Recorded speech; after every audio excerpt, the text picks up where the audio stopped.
without further ado, it is my great, great honor to invite Reverend Frank Bergen to address us tonight. Reverend Bergen? Yay, Reverend. Good evening. On Sunday morning, I can see the congregation. But with those lights in my eyes, I can't see you.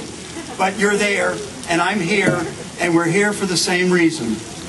Because as we keep hearing, it is time for a change. Now, I'd like to take you into the past a little bit because I've spent a good bit of my time reading history. And actually, it was in the New York Times this morning that I was reminded that today is not only the 5th anniversary of Barack's speech against the impending war in 2002, but on the 2nd day of October, in the year 1967, 40 years ago today, Thurgood Marshall was sworn in as an Associate Justice of the United States Supreme Court. I don't know who the next Thurgood Marshall is going to be, but let's keep that appointment for Barack just another year and a half from now. I have heard a lot of stuff about experience, and it's sort of strange to me because no one has ever served in the White House already having been president and knowing what being president was going to be all about. Experience, you know, in December of 1847, a youngish man from the state of Illinois went to Washington to be sworn in as a member of the United States House of Representatives. He served one term, 1847-1848, at the time of the Mexican-American War, which he opposed. He had no other experience in higher office. He failed in 2 campaigns for the United States Senate. In 1860, with 3 other candidates with vastly more experience and name recognition, Abraham Lincoln won the Republican nomination for President of the United States. Not much experience, but heart,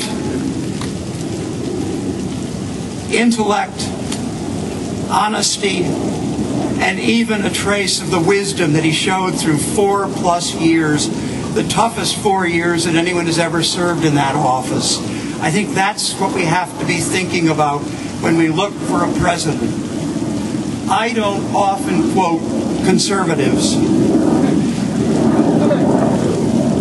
but David Brooks of the New York Times said some months back, a good many months back now, and I'm not sure exactly what the occasion was, but after having interviewed Barack Obama, that Barack Obama is the only one of the candidates in either party who shows real possibility of making fundamental change in this country. Fundamental change. Fundamental change. My sisters and brothers, it's been longer than the last 6.5 years, but especially in the last 6.5 years, this country has been subjected to a politics of fear and hatred and greed. Fear, hatred, greed.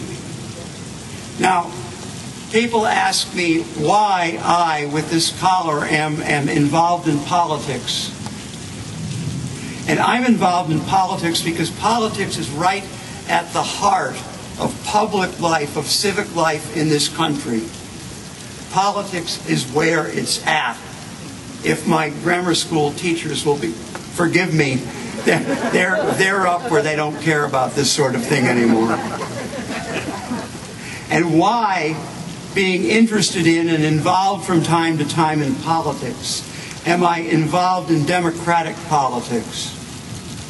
Well, democratic politics are a far cry from being perfect, but they come closer than any other politics that I've experienced to the kind of politics that are mentioned, and it really is politics, in the 6th chapter of the book of Micah. The prophet Micah, writing 2,800 or so years ago to the people of Judah and Samaria and Israel, said that what God was asking of them was that they act justly, that they love tenderly, and that they walk humbly with their God. And Democrats come a lot closer to doing that than most Democrats realize they do, because we don't talk. We don't talk the gospel very well. But I've seen a lot of us over the years living it. And I haven't seen very many living it very much better than the man we want to have and the man we are going to make, not only the Democratic Party's candidate for president, but the next president of the United States. Number 44. And that's Barack Obama. He can be, and with our help, he will be a marvelous president. And someone out here told me not long ago something that I hadn't heard, because I must confess I don't stay glued to the television set for every minute of every debate. But I was told that when the Democratic candidates were asked something like their favorite Bible passage, Barack cited the Sermon on the Mount, specifically the Beatitudes. And you know, the Beatitudes, if my scripture scholarship is worth anything, and it isn't worth very much, the Beatitudes are an expansion on what Micah had said 8 centuries earlier. Love tenderly, love your neighbor, and everyone is our neighbor. And act justly. You know, justice denied to one person is justice absent from this world we live in. We cannot claim to be just unless we extend our justice to everyone.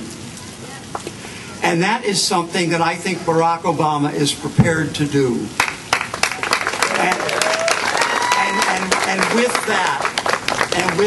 And with echoing Ephraim, who urge you to get out and get active, I'm going to close by wishing for us and for the people of Iraq with whom I lived and worked, taught and played and prayed for 3 years, well over 40 years ago, a people I love.